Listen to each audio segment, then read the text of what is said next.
धरना एक माह चले या उससे भी ज़्यादा, हम तैयार हैं। कारकुन धरने में मौजूद रहें, किसी भी वक्त आगे बढ़ने का बता दूंगा। महंगाई और महंगी बिजली के खिलाफ धरने से अमीर जमात इस्लामी हाफिज नईमुल रहमान कवरी रोड रावलपिंडी में खिताब। पीटीआई पर भी तनकीद। कहा कि कुछ लोगों ने कहना शुरू कर दिया है कि दोबारा इलेक्शन होने चाहिए। उनके पास फॉर्म 45 मौजूद हैं तो उन्हें दोबारा इलेक्शन क्यों चाहिए? दोबारा इलेक्शन की बात करने वाला किसी का एजेंट हो सकता है। मरी रोड के अलावा 0 पॉइंट इस्लामाबाद और चुंगी नंबर 26 के बाहर एहतजाज।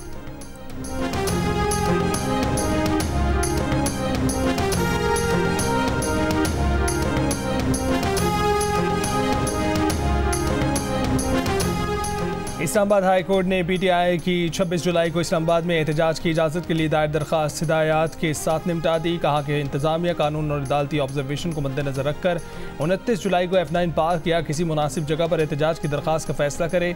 जस्टिस समन रिफत इम्तियाज़ ने फैसले में कहा कि आइन में मुनासिब पाबंदियों के साथ पुरअमन एहतजाज हर किसी का हक है। किसी और सियासी जमात के थ्रेट की बिना पर दरख्वास्त गुजार पार्टी के आइनी हकूक सल्ब नहीं हो सकते। तहरीक इंसाफ ने जुमे को इस्लामाबाद में एहतजाज मौखर कर दिया। कहा कि अदालती हुक्म के एहतराम में जलसा पीर तक मौखर कर रहे हैं।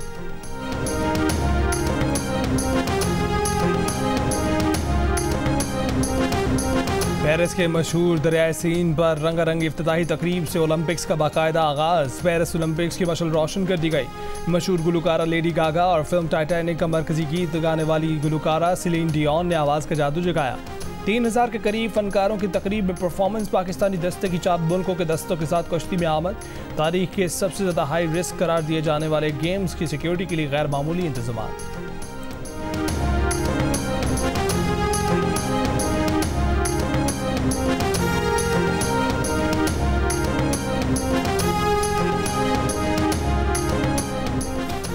पाकिस्तान ने भारतीय वज़ीर आज़म नरेंद्र मोदी के जंगजू बयान को मुस्तरद कर दिया। तर्जुमान दफ्तर ख़ारजा मुमताज़ ज़हरा बलोच का कहना है कि भारत को गैर मुल्की इलाकों में टारगेटेड कत्ल, तखरीबकारी और दहशतगर्दी को मुनज़्ज़म करने की अपनी मुहिम पर गौर करना चाहिए। ताकत का इजहार और जहालत इलाकाई अमन को नुकसान पहुँचाती है। पाकिस्तान भारत के जारहाना इक़दामात का मुकाबला करने के लिए तैयार है। कराची पुलिस आगरा ताज कॉलोनी से लापता होने वाले मुमताज़ सनतकार जुल्फ़कार अहमद का 3 दिन बाद भी पता न चल सका। जुल्फ़कार अहमद को 23 जुलाई को आगरा ताज कॉलोनी से डबल कैबिन गाड़ी में सवार अफराद ने उस वक्त अगवा किया था जब वो अपनी गाड़ी में दोस्त के साथ सफ़र कर रहे थे। DIG साउथ असद रज़ा ने कहा कि पुलिस वाक़े की तहकीकात कर रही है, लेकिन फौरी तौर पर केस में कोई ठोस पेशरफ्त नहीं हो सकी। जुल्फ़कार अहमद के अहल खाना ने गुमशुदगी पर सिंध हाई कोर्ट में पिटीशन भी दायर कर दी। हाई कोर्ट ने वफाकी वज़ारत दाखिला, महकमा दाखिला सिंध, IG सिंध और दीगर को नोटिस जारी करते हुए 30 जुलाई को जवाब तलब कर लिया।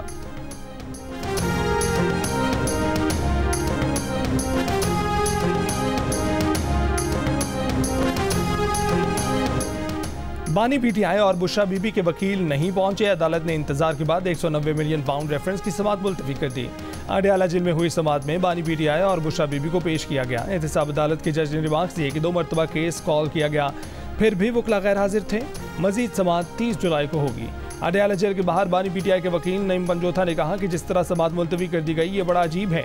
वकला को सुप्रिंटेंडेंट ऑफिस में बिठा दिया गया था और कोर्ट के अंदर बताया गया कि वकला मौजूद नहीं, जबकि वकला वक्त पर पहुँच गए थे।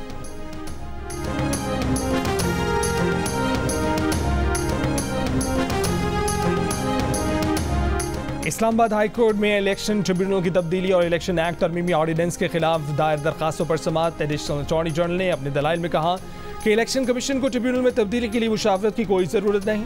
चीफ जस्टिस को मुशावरत के बाद इलेक्शन कमीशन के इख्तियार में मुदाखलत का इख्तियार नहीं है। चीफ जस्टिस आमिर फारूक ने कहा कि इस्लामाबाद का ट्रिब्यूनल जज लगाना है तो chief justice Islamabad high court से मुशावरत करनी ही होगी। चीफ जस्टिस का एडिशनल अटॉर्नी जनरल से रिटायर्ड जज को ट्रिब्यूनल जज मुकर्रर करने की शिक में तब्दीली पर इस्तफसार। कहा कि कानून 50-100 साल का सोच कर बनाया जाता है, ये तो नहीं कि आज के लिए कानून बना लिया तो कल के लिए कल देखेंगे।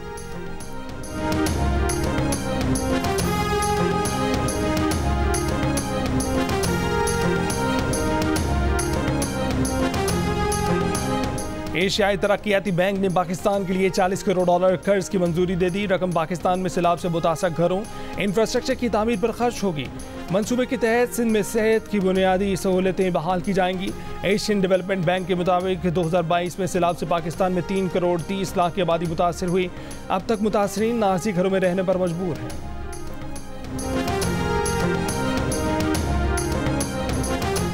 पार्लियामान में स्टाफ की कमी नहीं है, सियासी मकासद के लिए मुलाजमीन भर्ती किए गए, 96 सेनेटर्स के लिए 1000 मुलाजमीन मौजूद हैं। वफाकी वज़ीर कानून और पार्लिमानी अमूर आज़म नज़ीर तारड़ का इंकशाफ। कौमी असम्बली की कायमा कमेटी बराए पार्लिमानी अमूर के इजलास में कहा कि रुकने पार्लियामेंट की तनख्वाह 1,70,000 तक है। अरकान पार्लियामेंट अपने बिजली और गैस के बिल्स खुद देते हैं। काम के एतबार से सबसे कम तनख्वाह है। 20 से ज़ायद अरकान कौमी असम्बली के पास सरकारी रिहाइशगाह मौजूद नहीं है। पार्लियामेंट के नए लॉजेस का काम 80% मुकम्मल है। कायमा कमेटी बराए पार्लिमानी अमूर की नई लॉजेस पर दोबारा काम शुरू करने के लिए चेयरमैन सेनेट और स्पीकर असम्बली से मुशावरत की सिफारिश जाता है। पाकिस्तान और भारत में अखराजात ज़िंदगी एक जैसे, लेकिन टैक्स निज़ाम मुसावी नहीं है। पाकिस्तान बिजनेस काउंसिल का एलामिया। कहा कि पाकिस्तान में 1 लाख तनख्वाह पर सालाना टैक्स 30,000 और भारत में 10,050 पाकिस्तानी रुपए टैक्स है। पाकिस्तान में तनख्वाहदार तबके की आमदनी पर भारत की निस्बत 3.5 गुना ज़्यादा टैक्स है।